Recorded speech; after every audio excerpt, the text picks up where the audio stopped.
Saya ada kendala sedikit untuk signalnya. Shalom, selamat siang semuanya. Ya, puji nama Tuhan, kita diberkati oleh Tuhan, kita mengikuti ibadah Zoom pada siang hari ini. Ya, kita awali dengan doa. Saya akan memimpin doa. Bapa di dalam surga, kami mengucap syukur buat segala kebaikan-Mu dalam hidup kami. Tiba saatnya kami semua ingin mengikuti ibadah ya Tuhan. Kami percaya lawatan Roh-Mu terus ada di dalam hidup kami semua. Tuhan berkati para jemaat, Tuhan berkati juga untuk pembicara Pak Agustianto, juga Tuhan berkati untuk kekuatan signal sehingga kami semua bisa mengikuti ibadah tanpa kekurangan satu apapun dan kami mengerti apa yang Kau kehendaki di dalam hidup kami. Biarlah ibadah ini kami serahkan di dalam nama Yesus dari awal, pertengahan hingga akhirnya. Semua bisa dengan baik. Hanya di dalam satu nama Tuhan Yesus Kristus kami telah berdoa. Haleluya. Amin.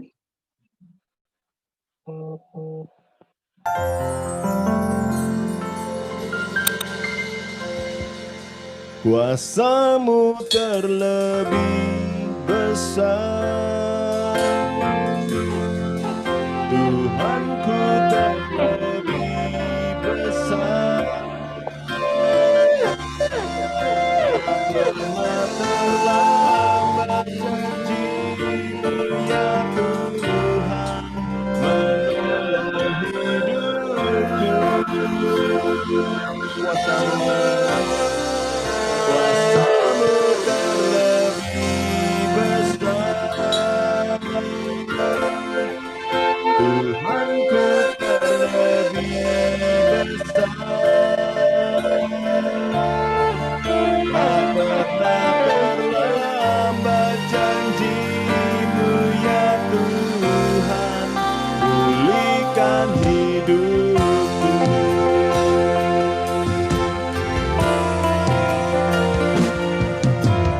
Hanya Kau Tuhan penolongku. Amin.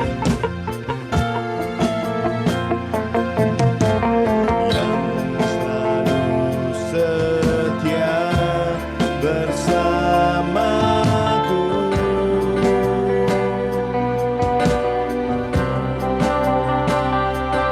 kasih-Mu yang sanggup mengubah kehidupanku. Sungguh ku berserah, sungguh ku percaya, sungguh ku percaya. Kuasa-Mu terlebih besar, Tuhanku terlebih besar. Tak pernah terlambat janji-Mu ya Tuhan, menolong hidupku. Kami percaya kuasa-Mu terlebih besar, Tuhanku terlebih besar. Tak pernah terlambat janji-Mu ya Tuhan, pulihkan hidupku.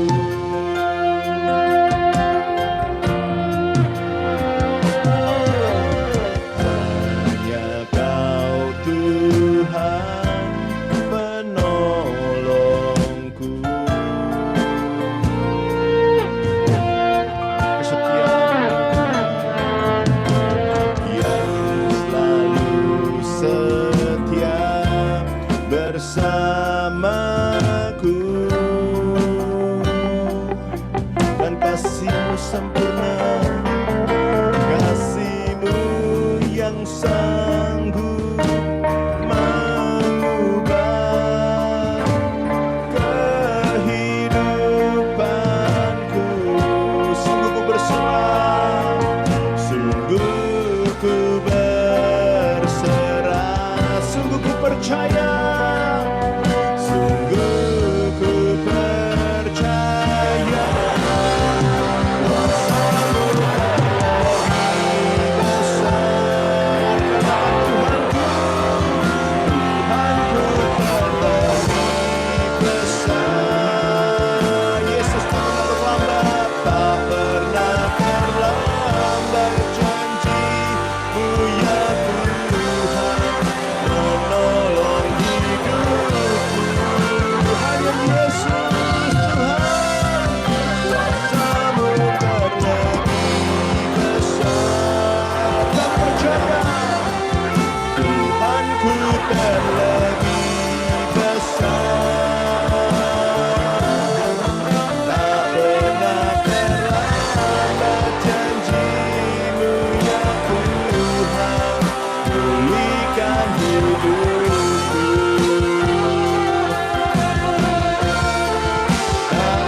besar.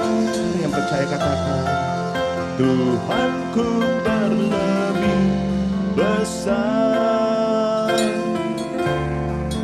Tak pernah terlambat janji-Mu ya Tuhan, pulihkan hidupku.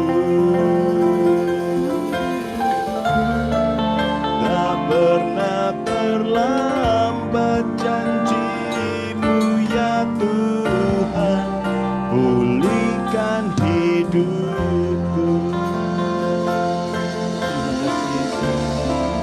Tak pernah terlambat janji-Mu ya Tuhan, pulihkan hidupku.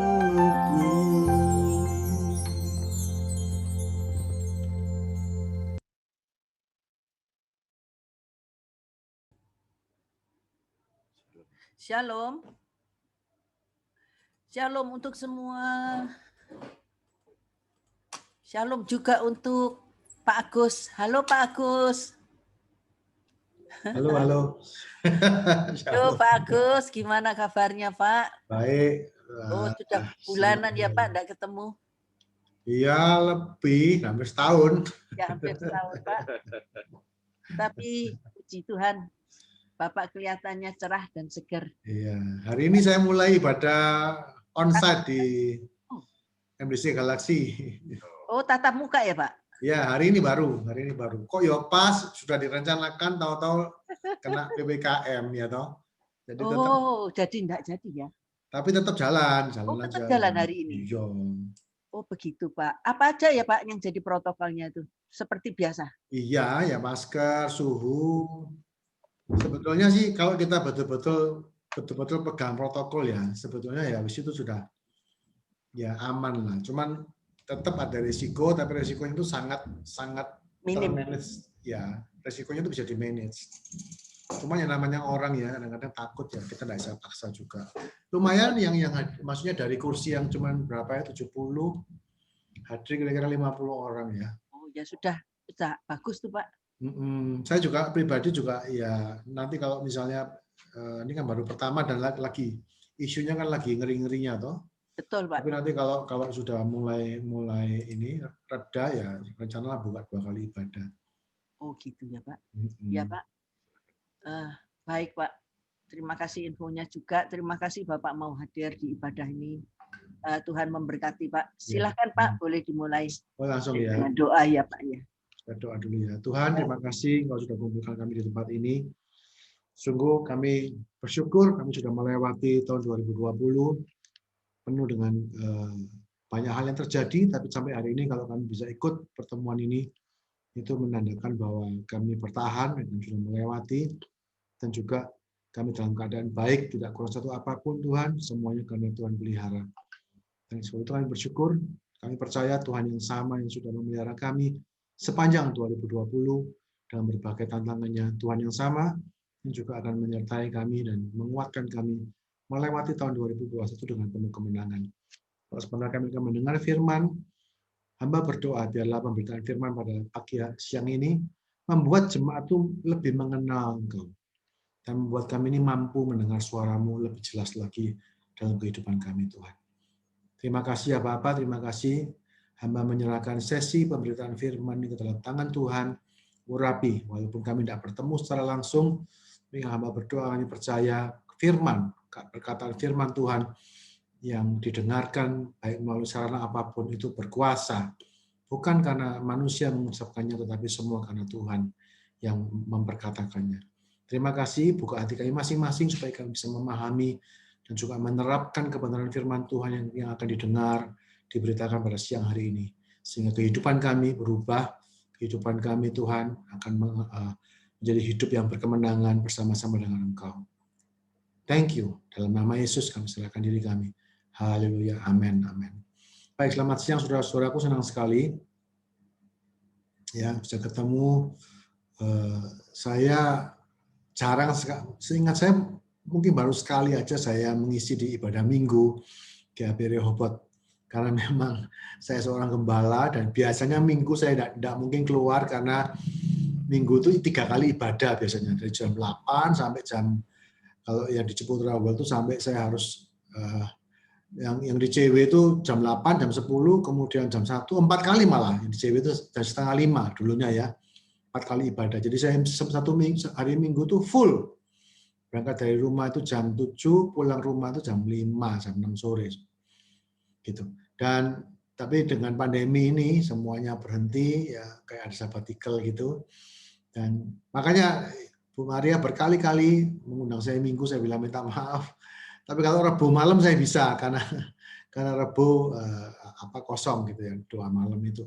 Jadi saya sering sekali mengisi Rabu malam. Mungkin saudara-saudara di sini ada yang rutin rajin datang Rabu, pasti pernah ketemu saya, gitu ya. Tapi ini kesempatan ini saya juga tempo hari beberapa waktu minggu lalu Pak Gunawan WA saya, bisa nggak isi jam 12? Nah saya waktu itu tidak bisa kasih kepastian karena masih bingung menentukan ibadahnya. Ibadah kami yang di Galasi kan mulai hari ini juga. Waktu itu sempat ada wacana kita mulai ibadah jam 12 siang, karena mall itu bukannya siang sekali. Jadi antara jam 10 atau jam 12. Tapi setelah dirapatkan, akhirnya kita putuskan ibadah jam 10. Jadi ibadah cuma sejam lebih sedikit. Itu sebabnya saya akhirnya menyanggupi untuk hadir di pertemuan Zoom jam 12 ini. Jadi ya puji Tuhan. Saya yakin saudara semua baik. Nah, siang hari ini ada satu pesan Tuhan. Saya sharing aja ya. Saya tidak menyiapkan PowerPoint atau gimana. Tapi ini satu kerinduan saya untuk jemaat, setiap anak-anak Tuhan itu mengenal Tuhan lebih lagi, mengenal Tuhan dengan cara yang Tuhan kehendaki. Kalau boleh saya katakan, kalau saya mau beli judul khotbah pada siang ini adalah Tuhan yang tidak nampak. Ya, Tuhan yang tidak nampak. Bagaimana Tuhan itu memilih untuk bekerja dengan cara yang samar, dengan cara yang sangat tidak kentara. Ini bagi orang-orang yang tidak mengerti, sangat menyiksa, saudara-saudara. Ya, kita ini manusia yang selalu butuh kepastian. Kita ini hidup di zaman yang serba jelas. What you see is what you get, katanya begitu. Apa yang saudara lihat itu yang saudara dapatkan. Hari ini kita berharap bahwa semuanya itu terang benderang. Dengan kemajuan teknologi informasi dan dengan berbagai kemajuan teknologi ini, kita bisa mendapat informasi tentang apapun dengan cara sejelas mungkin, dengan sejelas-jelasnya, saudara-saudara. Kita bisa menggunakan Google, kita bisa melihat sosial media, dan kita bisa mengikuti berbagai macam berita, apa yang sedang happening, apa yang sedang terjadi di dunia ini. Kita semua bisa dengar, lihat, real time bahkan, ya kan, dengan teknologi sekarang ini, kejadian di mana pesawat jatuh gitu, pesawat jatuh jam 2 lebih dikit kita udah tahu beritanya. Dan kita bisa mengikuti semua dengan real time. Semua itu jelas, clear sekali, ya kan. Nah, repotnya saudara-saudaraku, Tuhan itu tidak berkomunikasi dengan cara yang seperti itu. Ya. Bahkan hari ini saya ingin mengajak saudara untuk melihat bahwa cara kerja Tuhan itu berlawanan. Tuhan memilih bekerja dengan cara yang samar, subtle, cara yang sangat dalam tanda kutip itu begitu biasa sampai seringkali kita itu mengabaikan itu. Ada satu firman Tuhan mengatakan bahwa dia tidak akan berteriak, katanya, tidak akan berseru-seru. Tuhan itu hanya akan berbisik, saudara-saudara. Nah, kalau kita tidak mengerti hal ini, kita bisa frustasi, bisa kecewa. Apalagi di masa pandemi, ya. Apalagi kalau kita itu kerjaan kita, bisnis kita, keuangan kita semua terdampak secara negatif misalnya, dalam kebingungan kita seringkali mengharap Tuhan itu berbicara dengan jelas. Tuhan berbicara dengan jelas, maunya apa, kita mesti bagaimana. Nah, kita sering berharap seperti itu. Tetapi saya ingin katakan kepada saudara-saudara bahwa bukan itu cara Tuhan bekerja. Saya ingin mengajak saudara melihat satu bagian dari firman Tuhan dalam satu Raja-Raja. Saya akan share screen ya. Ini dari, saya share Alkitab aja langsung. Satu Raja-Raja. Pasal yang ke-8, pasal yang ke-19. Oke. Satu Raja-Raja pasal yang ke-19. Kita akan baca mulai yang ke-9. Ya, saya sudah share screen, tampil di layar saudara. Satu Raja-Raja 19 ayat 9. Dikatakan seperti ini, dikisahkan begini, ini cerita pertemuan Elia dengan Tuhan. Di sana masuklah Elia ke dalam sebuah gua dan bermalam di situ. Maka firman Tuhan datang kepadanya demikian, apakah kerjamu di sini, hai Elia? Jawabnya, aku bekerja segiat-giatnya bagi Tuhan Allah semesta alam, karena orang-orang Israel meninggalkan perjanjianmu, meruntuhkan mezbah-mezbahmu, dan membunuh nabi-nabimu dengan pedang. Hanya aku seorang dirilah yang masih hidup dan mereka ingin mencabut nyawaku. Ya, sudah perhatikan, hanya aku sendiri yang masih hidup dan mereka, orang Israel, atau khususnya Raja Ahab dan Isabel, ingin mencabut nyawaku. Lalu firman Tuhan, ayat 11, keluarlah dan berdiri di atas gunung itu di hadapan Tuhan. Maka Tuhan lalu, angin besar dan kuat yang membelah gunung-gunung dan memecahkan bukit-bukit batu, mendahului Tuhan. Tetapi tidak ada Tuhan dalam angin itu. Dan sesudah angin itu datanglah gempa, tetapi tidak ada Tuhan dalam gempa itu. Ayat 12, dan sesudah gempa itu datanglah api, tapi tidak ada Tuhan dalam api itu. Dan sesudah api itu datanglah bunyi angin sepoi-sepoi basah. Segera sudah Elia mendengarnya, ia menyelubungi mukanya dengan jubahnya, lalu pergi keluar dan berdiri di pintu gua itu. Maka datanglah suara kepadanya yang berbunyi, apakah kerjamu di sini, hai Elia? Pertanyaan yang sama yang tadi dia dengar. Jawab Elia, aku bekerja segiat-giatnya bagi Tuhan Allah semesta alam, karena orang Israel meninggalkan perjanjianmu, meruntuhkan mezbah-mezbahmu, dan membunuh nabi-nabimu dengan pedang. Hanya aku seorang dirilah yang masih hidup, dan mereka ingin mencabut nyawaku. Jawaban yang sama.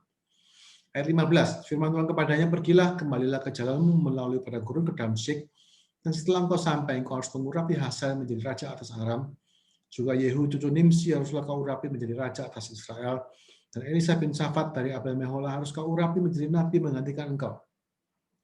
Maka siapa yang terluput dari pedang Hazael akan dibunuh oleh Yehu, dan siapa yang terluput dari pedang Yehu akan dibunuh oleh Elisa.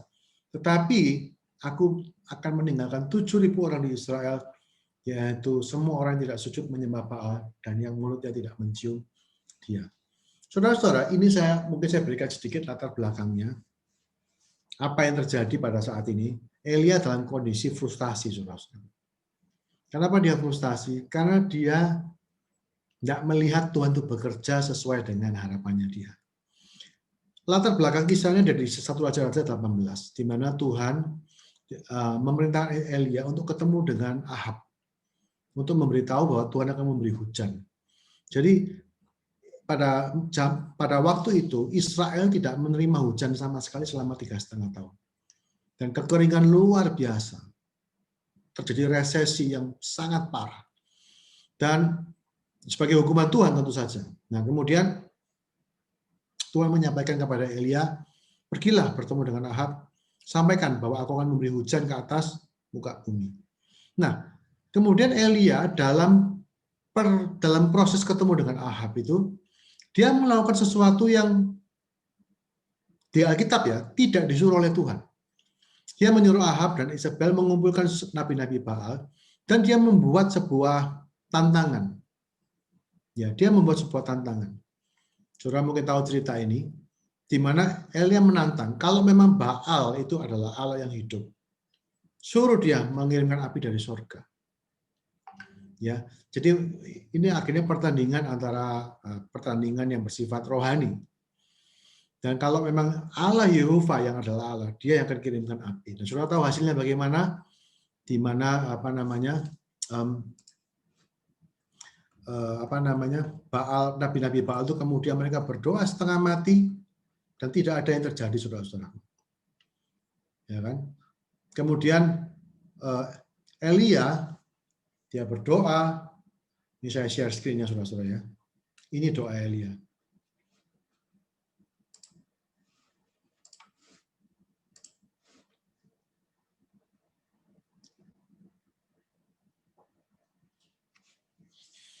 Ayat 36. Pada waktu mempersembahkan korban petang, tampillah Elia dan berkata, ya Tuhan Allah Abraham, Israel, pada hari ini biarlah diketahui orang bahwa engkau lah Allah di tengah-tengah Israel, dan bahwa aku nih hambamu, dan bahwa atas firman-Mu lah aku melakukan segala perkara ini. Jawablah aku ya Tuhan, jawablah aku, supaya bangsa ini mengetahui bahwa engkau lah Allah ya Tuhan, dan engkau lah yang membuat hati mereka tobat kembali. Lalu turunlah api Tuhan menyambar habis korban bakaran, kayu api, batu, dan tanah itu, bahkan air yang dalam parit itu pun habis dijilatnya.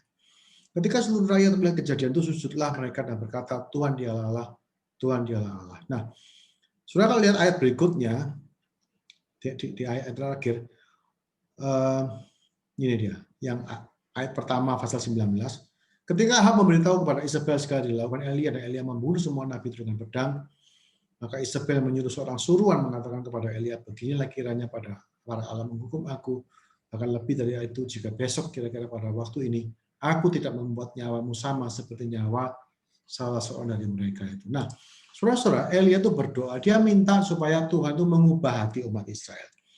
Dia ingin Tuhan itu berbuat sesuatu yang dahsyat, yang jelas, yang nyata, sehingga hati Israel itu berbalik kepadanya, saudara-saudara. Dan rupanya ini tidak terjadi begitu. Saudara lihat bahwa setelah api turun dari sorga, berikutnya itu hujan turun. Dalam pikiran Elia, dia itu sudah membuat 2 mukjizat besar. Dia sudah menurunkan api dari sorga, dan dia juga sudah mengatakan bahwa dia juga sudah menurunkan hujan dari sorga. Api dan air itu sudah dibuktikan lewat perkataannya Elia, Tuhan akan mengerjakannya. 2 buah mukjizat yang sangat spektakuler, yang menurut pikiran kita manusia, yang menurut pikiran Elia, seharusnya membuat hati Israel itu berbalik kepada Allah yang hidup. Ya kan? Paling tidak Elia berharap bahwa Ahab lah itu bisa sadar bahwa dia itu berhadapan dengan Allah yang hidup. Elia berharap dikatakan supaya hati mereka itu tobat, supaya hati mereka itu berbalik kepada Allah yang hidup. Dan dengan dua pertunjukan, 2 mukjizat yang begitu spektakuler, itulah yang diharapkan Elia. Tapi apa yang terjadi? Tidak terjadi seperti yang diharapkan. Bukannya raja itu bertobat, tetapi muncullah perintah, muncullah satu keputusan kerajaan bahwa Elia itu harus mati dalam 24 jam. Saudara-saudara, ini sesuatu yang sangat mengecewakan.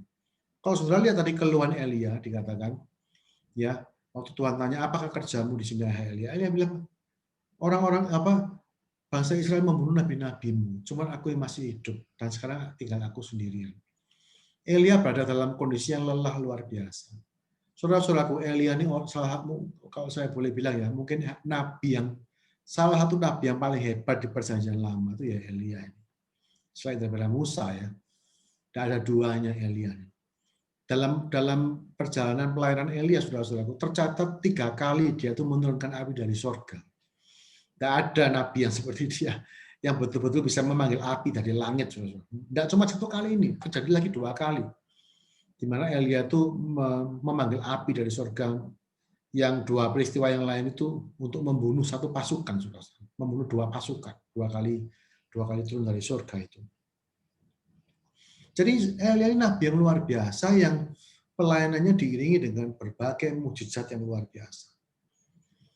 Apakah Tuhan menyatakan pekerjaannya dengan sangat jelas lewat Elia? Ya. Tetapi saudara melihat bahwa sesungguhnya jalannya kehidupan, bagaimana hati orang itu tidak diubahkan oleh peristiwa-peristiwa besar, saudara-saudara.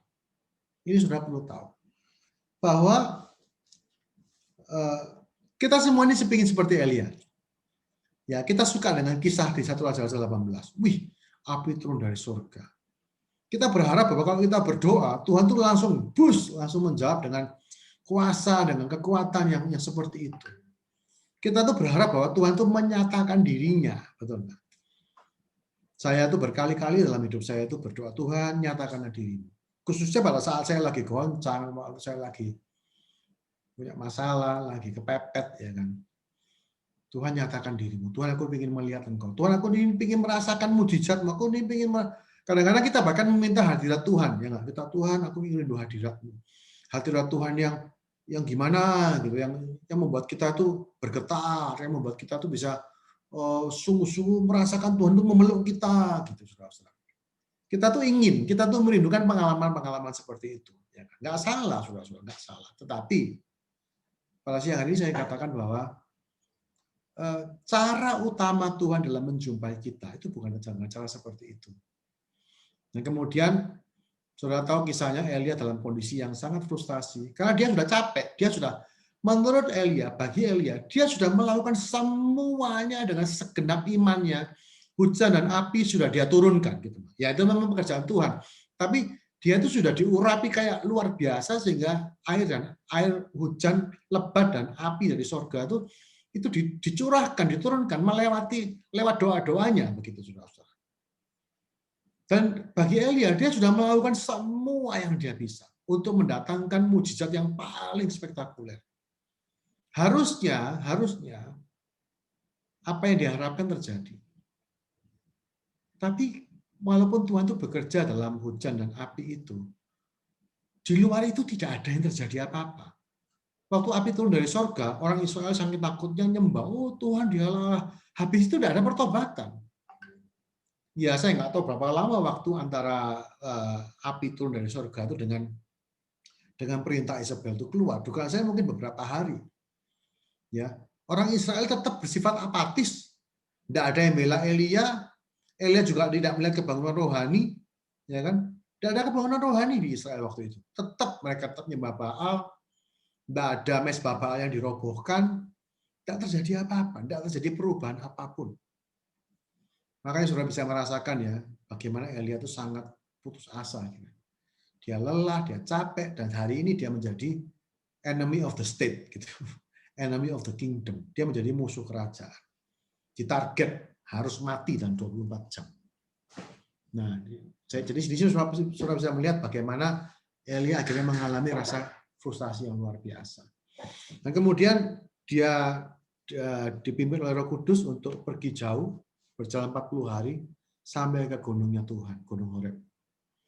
Dan di gunung itulah dia masuk ke sebuah goa, dan di situ dia mengalami perjumpaan dengan Tuhan. Ya, pertama kali Tuhan itu mempertontonkan kuasanya. Ini menarik sekali. Ya, kalau saudara lihat tadi yang kita baca tadi, yang pertama itu apa? Angin, saudara. Angin yang begitu kuat, yang memecahkan sampai bisa memecahkan gunung-gunung batu. Saya tidak bisa membayangkan angin yang seperti apa yang bisa memecahkan gunung, saudara-saudara. Ya, ini dia. Tuhan lewat dan angin besar dan kuat yang membelah gunung dan memecahkan bukit batu. Ini jelas bukan angin biasa. Mungkin ini tornado level yang paling besar mungkin, ya kan? Dan setelah angin apa? Gempa bumi yang sangat dahsyat. Kalau gempa dahsyat saudara-saudara itu sudah bukit batu bisa pecah, saya percaya. Dan setelah itu gempa, datanglah api. Tapi sudah coba lihat ada 3 kata di sini. Setiap kali ada sesuatu fenomena dikatakan apa saudara? Ini tidak ada Tuhan dalam angin itu. Dan sesudah itu angin itu datanglah gempa, tetapi tidak ada Tuhan di dalam gempa itu. Dan sudah gempa itu datanglah api, tapi tidak ada Tuhan dalam api itu. Coba saudara pelan-pelan, saya ingin pelan-pelan di sini. Ini adalah satu pertunjukan di mana Tuhan itu seharusnya hadir. Betul nggak? Betul nggak? Ini kalau gini loh ya. Kalau kita melihat api turun dari sorga, misalnya katakan di GAB Rehoboth doa malam Rebu, waktu doa sama-sama tiba-tiba bumi bergoncang gitu. Kita akan merasakan, wih Tuhan bekerja, Tuhan hadir, betul nggak?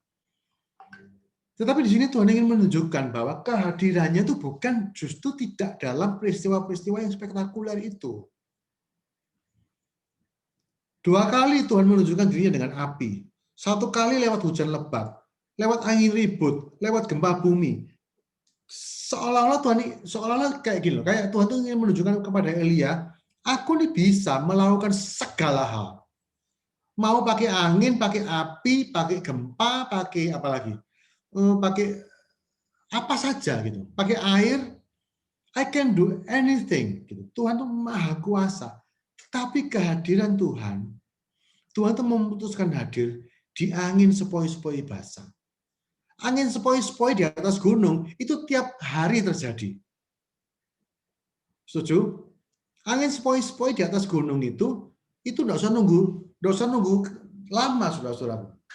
Hari ini pun saya yakin kalau saudara keluar dari rumah, ya, saudara akan merasakan angin sepoi-sepoi. Kalau pas ada angin, ya kan. Tapi di dalam angin gini, tidak ada hal yang mengesankan sama sekali di dalam angin sepoi-sepoi. Tidak ada hal yang spektakuler. Angin yang bertiup lembut itu ya, itu angin biasa. Meaningless, tidak ada artinya. Tapi waktu Elia merasakan bunyi angin yang lembut itu, dia menyelubungi mukanya. Dia tahu Tuhan hadir. Waktu saya merenungkan ini, saya tiba-tiba menyadari. Saat kita minta Tuhan hadir dengan spektakuler.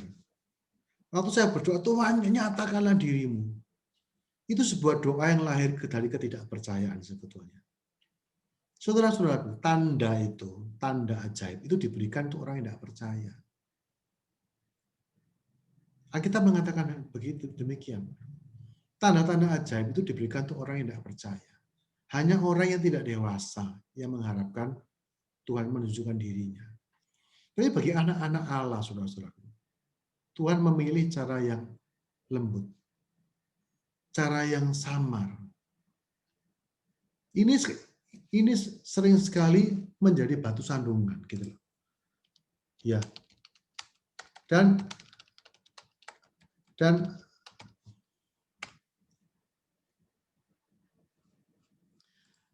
apa namanya? Kalau kita tidak memahami hal ini, iman kita mudah sekali goncang.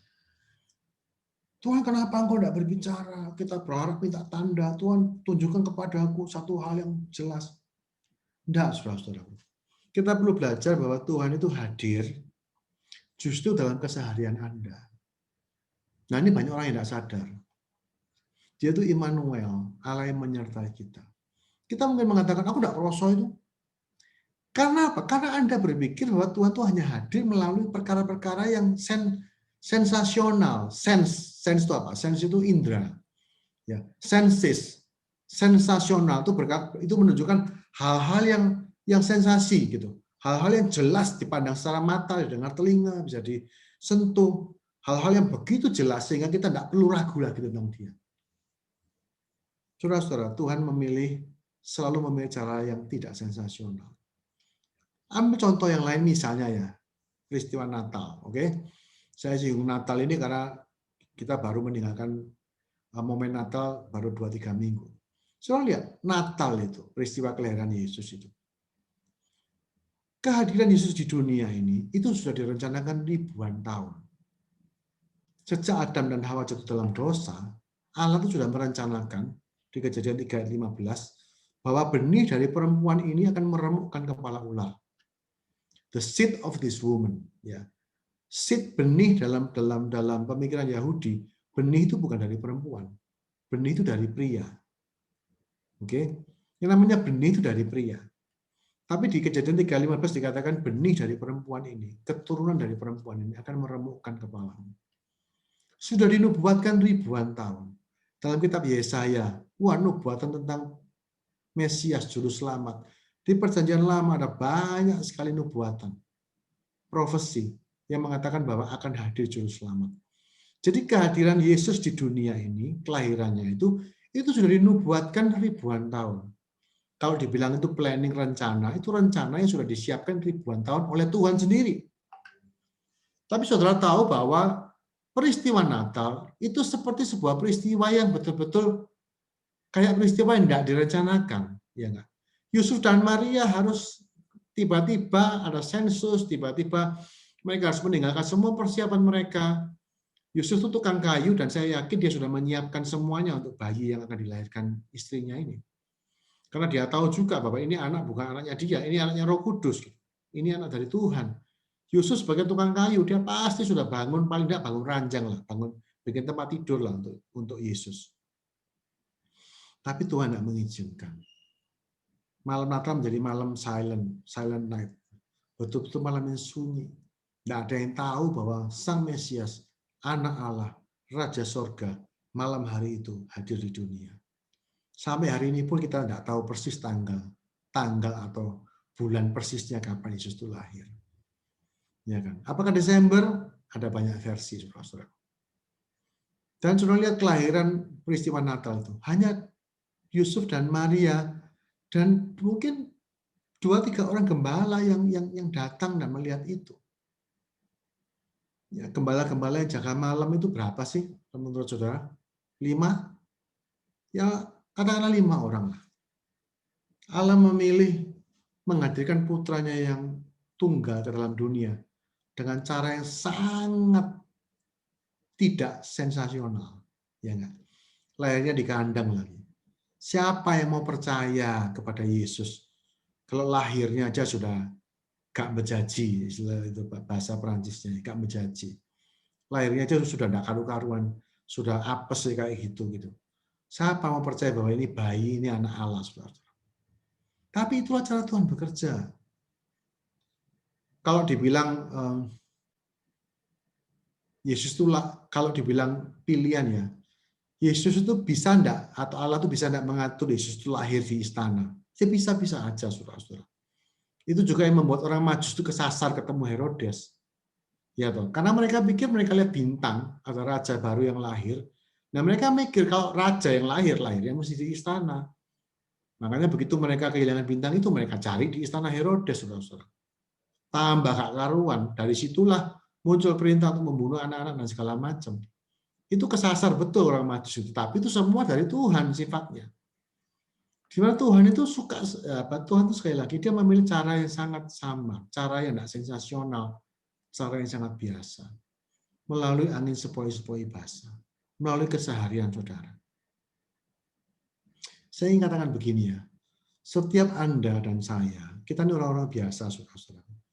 Tapi saya ingin katakan, setiap Anda dan saya orang-orang biasa ini, kita tuh bisa mendengar suara Tuhan berbicara tuh setiap hari sebetulnya. Tapi jangan berharap dengan cara yang spektakuler gitu. Tuhan tuh berbicara melalui angin yang sepoi-sepoi. Tuhan berbicara tuh melalui keheningan. Makanya saat teduh itu penting. Gunakan saat teduh Anda dengan waktu yang cukup, betul-betul untuk menanti dan mendengarkan Dia. Kita nih ya gini ya, kalau ngomong orang hebat, Jokowi misalnya, kayak nggak mungkin deh kita tuh bisa ngobrol sama Jokowi. Ya enggak. Kenapa? Dia presiden. Nggak mungkin Jokowi itu bisa ngobrol dengan kita. Satu, dia nggak mungkin punya waktu.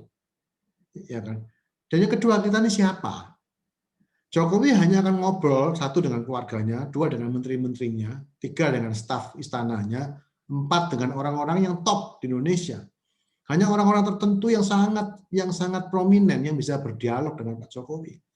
Lah saya dan saudara ini siapa? Kita ini orang-orang biasa. Nggak mungkin Pak Jokowi punya waktu atau mau ketemu sama kita.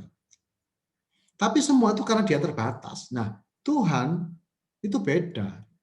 Saudara jangan berpikir bahwa Tuhan itu cuma bicara sama hamba Tuhan. Tuhan itu cuma mendengar doanya Pak Agus atau doanya Benny Hinn atau doanya Reinhard Bonnke. Tidak, saudara-saudara. Kebesaran Tuhan itu justru dinyatakan dalam kerinduannya untuk berdialog dengan orang-orang biasa seperti saya dan Anda. Ya, kita ini manusia berpikir bahwa kalau Tuhan itu maha besar, enggak mungkin lah dia tuh mau ngomong sama saya. Enggak mungkin dia tuh mau memimpin aku secara pribadi. Itu pemikiran yang keliru, saudara-saudara. Peristiwa Tuhan dengan Elia, Tuhan mengatakan, aku tuh enggak hadir dalam gempa, api. Sepanjang sejarah dunia ini, menurut saya, enggak akan banyak orang tuh yang bisa menurunkan api dari surga. Ya. Ya kan, sepanjang generasi kita lah, siapa sih hamba Tuhan yang bisa panggil api turun dari surga? Nggak ada lah, saudara-saudara ya. Itu cuman 1-2 orang super spesial yang bisa melakukan itu. Siapa sih di antara kita yang bisa belah laut merah, saudara-saudara? Ya kan? Nggak ada. Nah, kita kemudian berpikir, wah, mereka ini orang-orang yang istimewa di hadapan Tuhan. Ya, tetapi di sisi lain Tuhan tuh, dalam kebesaran Tuhan itu justru dinyatakan bahwa dia tuh rindu bercakap-cakap dengan kita secara pribadi. Makanya Tuhan ini sedang mengajarkan Elia bahwa, hei Elia, aku ini tidak hadir di dalam semua peristiwa sensasional itu. Itu yang pertama. Jadi Tuhan tuh hadir dalam angin sepoi-sepoi, satu angin yang setiap hari dialami. Dia ada di dekat saudara, dia Immanuel. Dan yang kedua, Tuhan kemudian dari keluhan Elia itu, Tuhan kemudian gini, kembalilah ke jalan, dikatakan. Ya. Dikatakan kembalilah ke jalanmu.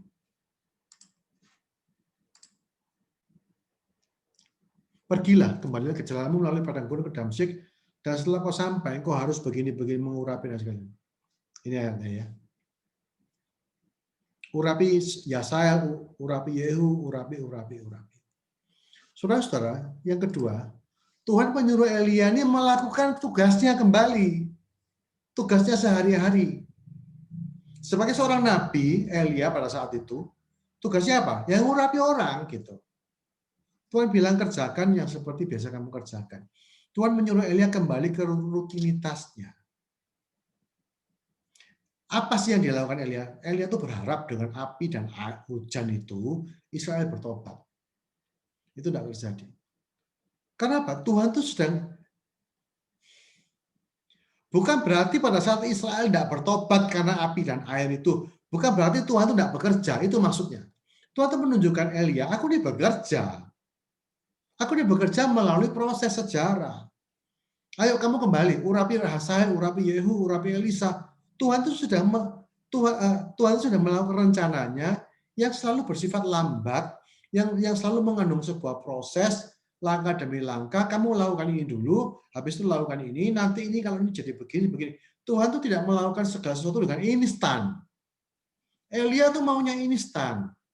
Begitu api turun dari sorga, Elia berharap seluruh Israel akan takluk, akan bertobat kembali pada Tuhan. Bukan itu caranya, saudara-saudara.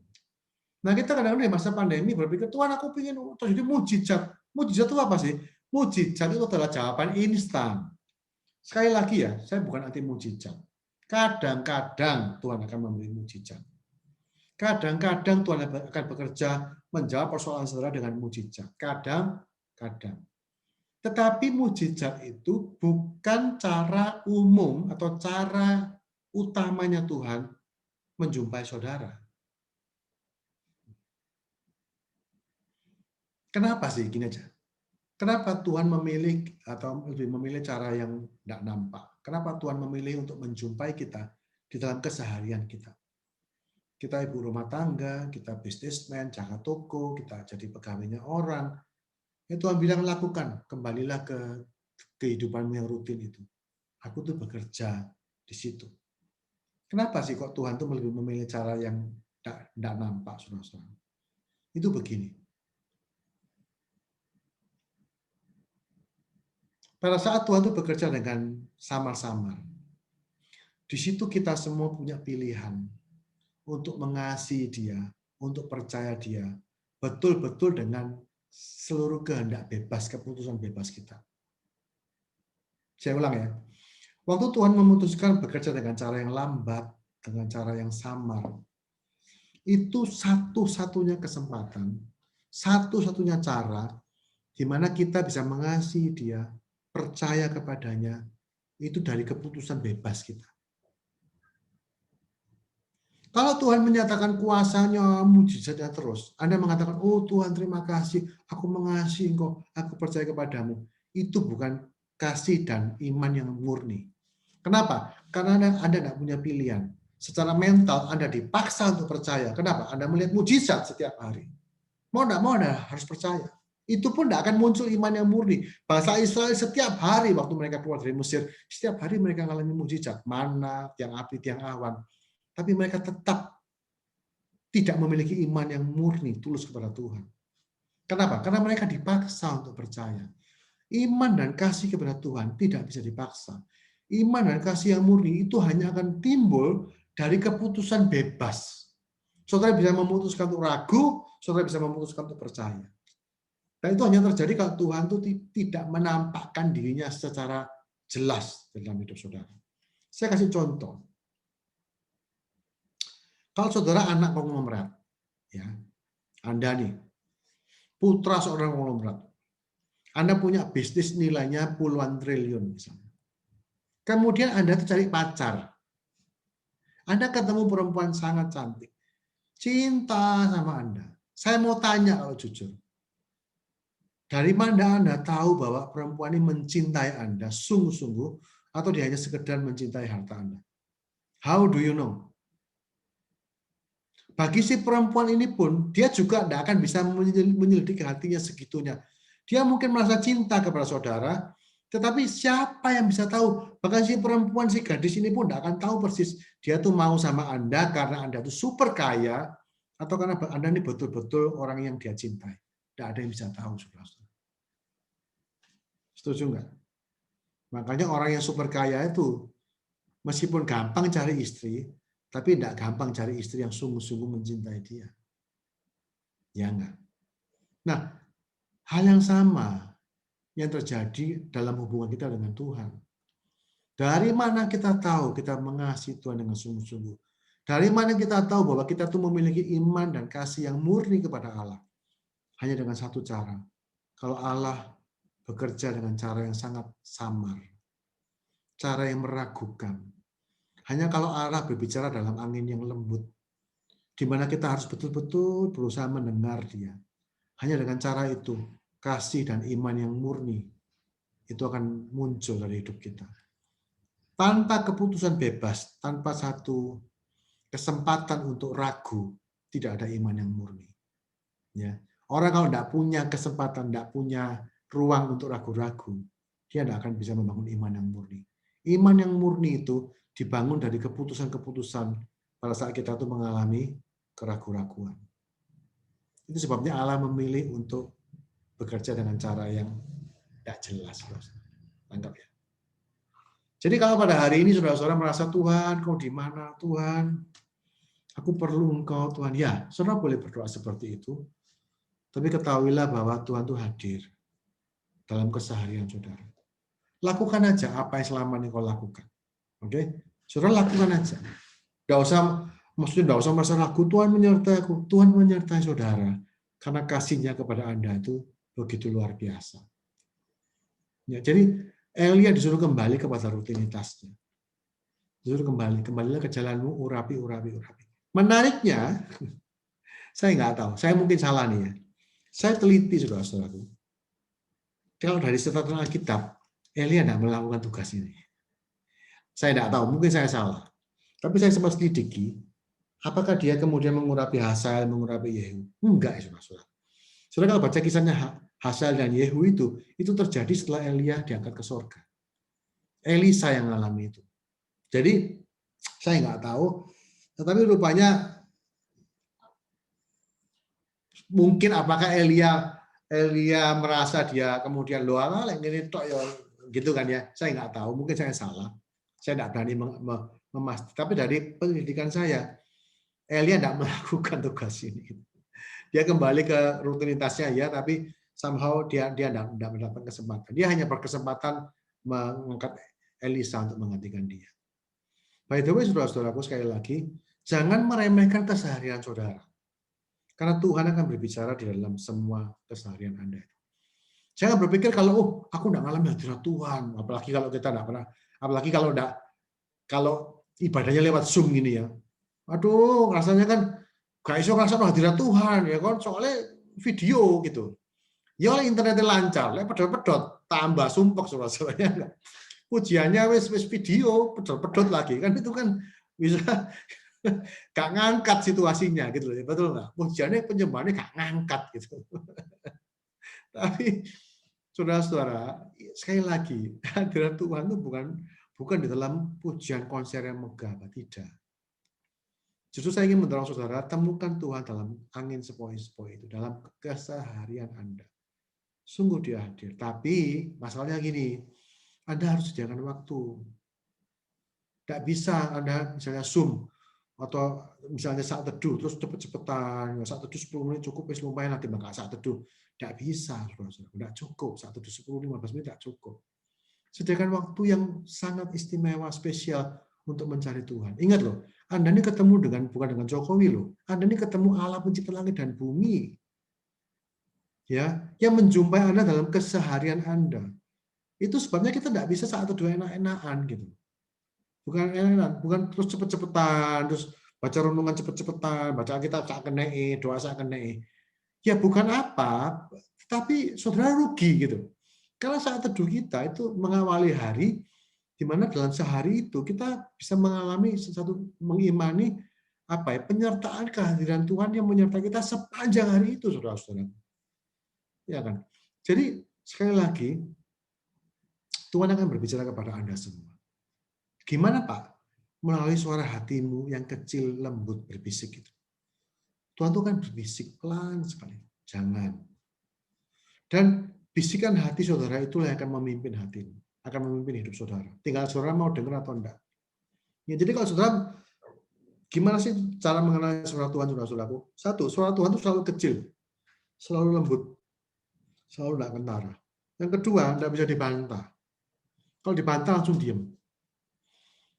Ya, suara itu akan sesuai dengan firman. Menyuruh dan yang ketiga itu jelas. Biar dia kecil lembut tapi jelas. Misalnya gini, ada satu suara. Ampunilah orang ini. Itu jelas sekali. Nah, kadang-kadang kita tuh meremehkan suara-suara kecil itu. Ada suara, misalnya kita lagi apa ya? Baru kemarin pagi waktu saya Tuhan bilang, kamu jangan terbawa perasaan. Itu jelas sekali. Bukan kayak, hai Agus, lihatlah di langit. Tidak ada. Ada satu pimpinannya tuh praktis gitu loh. Jangan baper. Saya ingat saya selama seminggu ini saya memang galau, jengkel sama banyak orang gitu. Jengkel sama A, jengkel sama B gitu ya. Kemarin pagi saya datang saat teduh saya diam, selalu gitu, diam. Saya diam selama setengah jam. Selalu begitu. Saya usahakan saya berdiam diri. Nggak ngapa-ngapain, saya cuma diam. Berusaha untuk mendengar suara yang lembut itu. Dan Tuhan mengatakan kamu jangan baper gitu. Dan saya tahu itu Tuhan yang berbicara. Dan waktu saya mendengar, saya bilang, iya ya. Tiba-tiba suasana hati saya berubah langsung. Saya kayak langsung seger, langsung kayak, iya ya, kenapa? Gitu. Itu saya cerita gini, apakah ini spektakuler? Tidak ada api turun dari sorga, tidak ada. Jangan baper. Tapi itu Tuhan yang bicara. Nah ini saudara-saudaraku, begitu kita mendengar suara Tuhan yang kecil itu, jangan dibantah. Jangan kemudian, itu suara hatiku dewe. Gini ya saudara-saudaraku, entah banyak orang mikir, gimana aku bisa membedakan suara Tuhan atau bukan ya? Sudahlah, saudara dengarkan hatimu.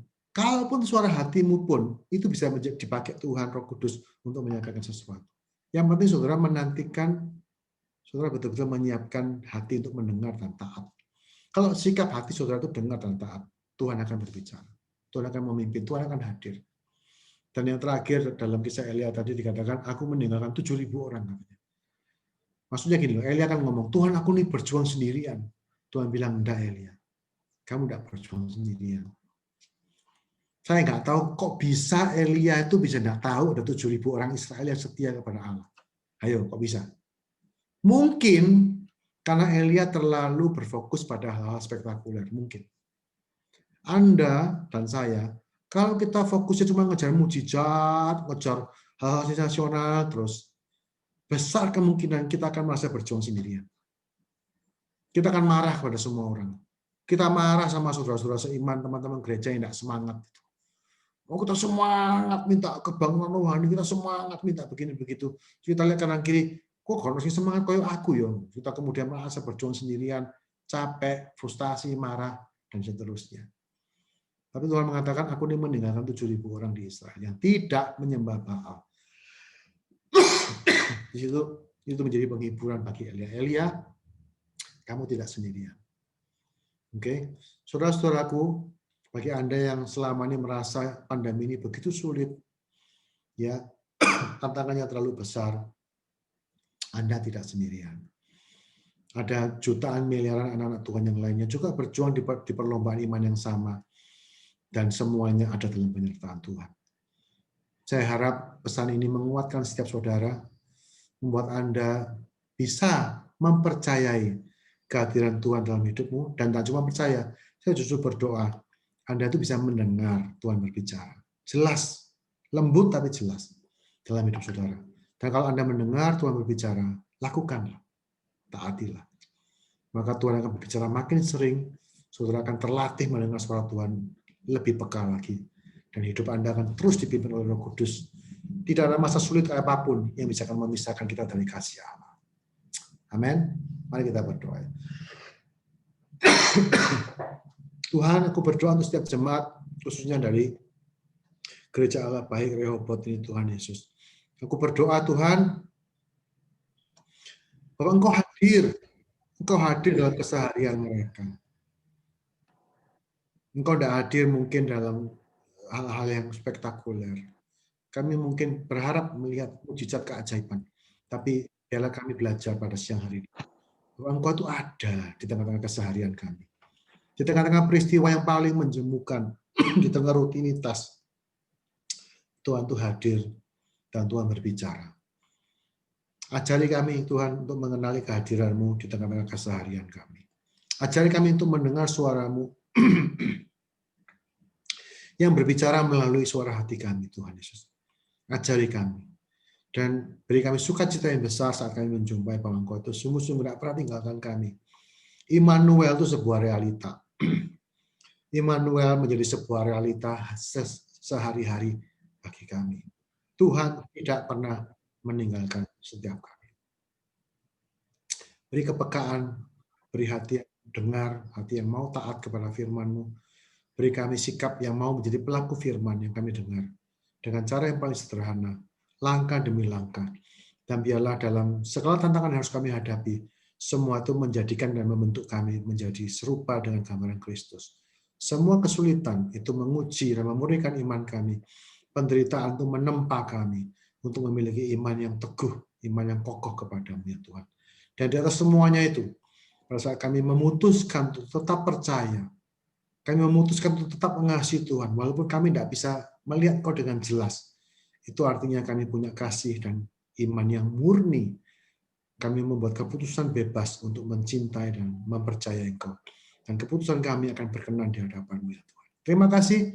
Kami menyerahkan setiap anak-anak Tuhan jemaat ke api roh tangan-Mu. Berkati mereka dengan kehadiran dan suara-Mu. Sertai segala yang mereka kerjakan. Engkau tandai dengan keberhasilan Tuhan. Di dalam nama Yesus kami bersyukur. Haleluya. Amin. Amin. Tuhan memberkati setiap saudara. Thank you, Pak. Terima kasih. Ya, saya mewakili Gembala Sidang, pekerja dan jemaat Robert mengucapkan terima kasih atas pelayanan Bapak Agus Lewanto. Tuhan Yesus memberkati. Tiba saatnya kita mendengarkan pengumuman sepekan di GAP Rehoboth.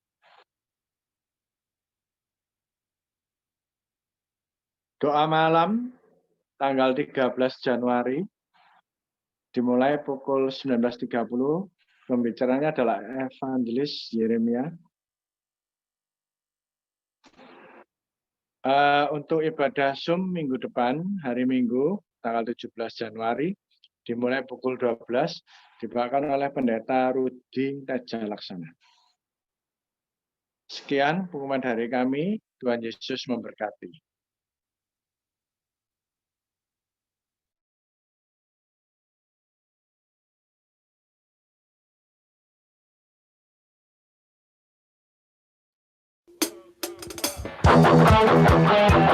Mari bersorak-sorai bagi Yesus Tuhan. Haleluya.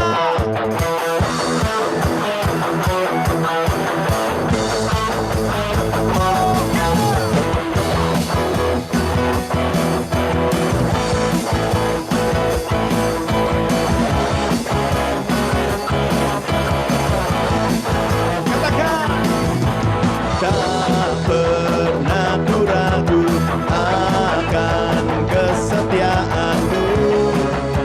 Kau pegang hidupku sepenuh jiwaku. Ku yakin dan percaya Kau tuntun langkahku. Yesus, Kaulah Raja dalam hidupku, berkuasa berjaya untuk selamanya. Yesus, Kaulah Raja dalam hidupku, berkuasa berjaya untuk selamanya. Hanya Kau Tuhan, sumber kekuatan. Kuasa-Mu tercurah bagiku senantiasa. Dengan-Mu Tuhan, ku kan berjalan dari kemuliaan sampai kemuliaan selamanya. Haleluya.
Terima kasih Pak Agus Lianto. Tuhan memberkati Bapak. Seger waras selalu ya Pak. Amin. Ya. Tambah lemu ini, tambah gemuk. Saya Bapak. Ayah. Tak lihat kok enggak ya Pak? Enggak ya? Enggak. Soalnya makan enak terus ya. Iya. Tuhan baik loh Pak. Amin. Saya walaupun enggak jajan tapi di rumah makannya oke enak Pak. Lebih enak dari hari biasa. Saya sering dikirimi jemaat soalnya makanan. Ya itu Pak. Puji Tuhan Pak ya. Puji Tuhan sekali. Ya. Ya. Kita sama-sama berdoa. Mari Bapak Ibu sekalian masih tetap dalam hadirat Tuhan. Kita sampai di akhir ibadah, akhir sesi. Bapa di surga, kami bersyukur. Bersyukur untuk semua yang apa Kau berikan dalam hidup kami, walaupun dalam keadaan yang resesi, yang mana selalu kami ada kekhawatiran, tapi kami percaya bahwa Engkau, seperti firman-Mu tadi Tuhan, Engkau selalu menyertai kami. Oleh karena itu, hari ini Tuhan kami mendapat penjelasan lagi, penjelasan yang lebih konkret lagi. Mungkin ada daripada kita yang hadir masih meragukan. Dalam masa begini, banyak dapat kesulitan, timbul pertanyaan, apakah Tuhan hadir dalam hidupku? Apakah Tuhan masih ada bersamaku? Hari ini Tuhan memberikan kejelasan. Bapak Ibu, kasih-Nya Tuhan tak pernah berubah sepanjang masa, dulu, sekarang, dan selamanya. Apapun yang Bapak Ibu, saudara sekalian hadapi, masa-masa sulit, masa-masa kekurangan, jangan pernah punya pikiran Tuhan tidak menyertai kami. Banyak contoh di dalam Alkitab, Tuhan menyertai hamba-hambanya, walaupun mereka dalam keadaan sulit. Terlebih lagi kalau kita dalam keadaan sulit, Tuhan pasti menyertai kita. Karena Dia selalu mau memberikan yang terbaik dalam hidup kita ini. Sehingga putranya yang tunggal Dia kirim ke dunia untuk wafat di kayu salib. Jadi jangan pernah bimbang, jangan pernah ragu untuk kehadiran Tuhan di dalam hidup kita ini. Bapa di surga, kami bersyukur untuk firman-Mu, dan firman-Mu hari ini menguatkan setiap kami. Apapun keadaan yang kami alami, Engkau tetap menyertai kami.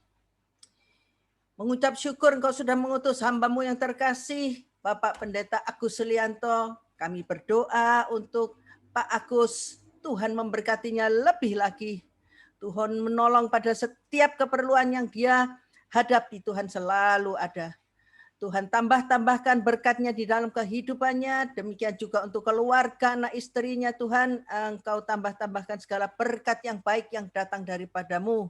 Demikian juga Tuhan, Engkau topang kesehatannya, Tuhan, terlebih lagi di masa pandemi, dan terlebih lagi Pak Agus sudah mulai buka gerejanya untuk ibadah tatap muka. Engkau Tuhan berkati setiap ibadah, jauhkan mereka dari segala virus Tuhan. Engkau menyertai setiap kami sepanjang masa. Kami hantar doa kami dalam satu kuasa nama Tuhan kami Yesus Kristus. Demikian juga kami berdoa untuk jemaat Gereja Allah Baik Rehoboth yang pada ibadah saat ini belum hadir. Kami Tuhan berdoa untuk mereka, apapun yang sedang mereka hadapi. Dimanapun mereka berada, Tuhan kami berdoa. Kiranya Engkau selalu mengiring setiap langkah mereka. Dan juga Tuhan, kami berdoa khusus untuk penumpang daripada Sriwijaya Air, Tuhan. Untuk keluarga mereka yang dilanda kedukaan yang luar biasa, kehilangan keluarganya. Oh haleluya, Tuhan kami berdoa. Engkau Allah yang tidak mengenal jarak. Kami berdoa Tuhan, kiranya Engkau memberikan kekuatan kepada keluarga yang ditinggalkan Tuhan. Engkau menghibur mereka, Engkau memberikan kekuatan, dan demikian juga kami berdoa untuk kesatuan dari SAR yang sedang bekerja untuk mencari jenazah mereka Tuhan. Siapapun yang terlibat di dalam pencaharian ini Tuhan, termasuk Polri dan segalanya, angkatan bersenjata, demikian juga Tuhan, Engkau melindungi mereka. Tim mereka Engkau lindungi Tuhan. Terima kasih ya Bapa di surga, agar supaya pencarian ini gampang dan semua lekas ketemu dan semua dalam keadaan baik dan keselamatan mereka tim SAR juga ini Tuhan, Engkau jamin keselamatan mereka yang turun ke air dan mencari semuanya itu. Kami serahkan semua ini ke dalam tangan-Mu. Karena semua ini tak lepas daripada kekuasaan-Mu ya Bapa. Engkau Allah kami yang kekal dulu, sekarang, dan selamanya. Engkau ajaib, Engkau penuh mukjizat, Engkau besar, Engkau yang terbesar ya Bapa. Terima kasih untuk pemeliharaan kami Tuhan. Sepanjang hidup kami hari ini dalam keadaan sehat walafiat. Kami mengucap syukur. Demikian juga kami berdoa untuk mereka yang sakit. Ada beberapa jemaat gereja Allah baik Rehoboth yang sakit. Di dalam nama Yesus kami berdoa untuk mereka. Tuhan melindungi mereka. Tuhan menyembuhkan mereka. Bisa lewat obat Tuhan, bisa lewat segala pertolongan, tapi kami percaya mereka sembuh. Dan juga bisa langsung Tuhan, Engkau mengurapi mereka karena Engkau Allah yang tidak mengenal batas, tidak mengenal waktu. Engkau omnipresent ya Bapa. Sembuhkan mereka di dalam nama Yesus. Yang ada di rumah sakit juga Tuhan sembuhkan di dalam nama Yesus. Semuanya sempurna beserta Engkau Tuhan. Terpuji nama-Mu Tuhan, kami sampai di akhir ibadah. Kami mengangkat tangan kami Tuhan Yesus, tanda kami berserah kepadamu. Berserah Tuhan kepadamu, terjadilah kehendak-Mu sesuai dengan rencana-Mu untuk setiap kami, karena yang Engkau rencanakan untuk setiap kami baik adanya. Terpujilah nama-Mu Tuhan kami Yesus Kristus. Kami percaya siang hari ini Bapa di surga yang maha baik mencurahkan segala berkat kepada setiap tangan yang terangkat. Berkat keselamatan, berkat kesehatan, berkat damai sejahtera dan sukacita yang berkekalan yang kami terima saat ini. Dari sekarang sampai Tuhan datang untuk kedua kalinya.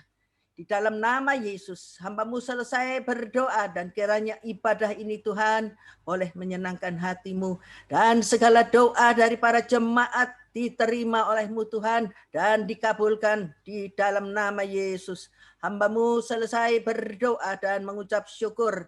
Mari jemaat yang hadir, terima sudah semua kebaikan dari Bapa di surga. Sama-sama ucapkan haleluya. Amin. Tuhan Yesus memberkati setiap kita. Amin, amin.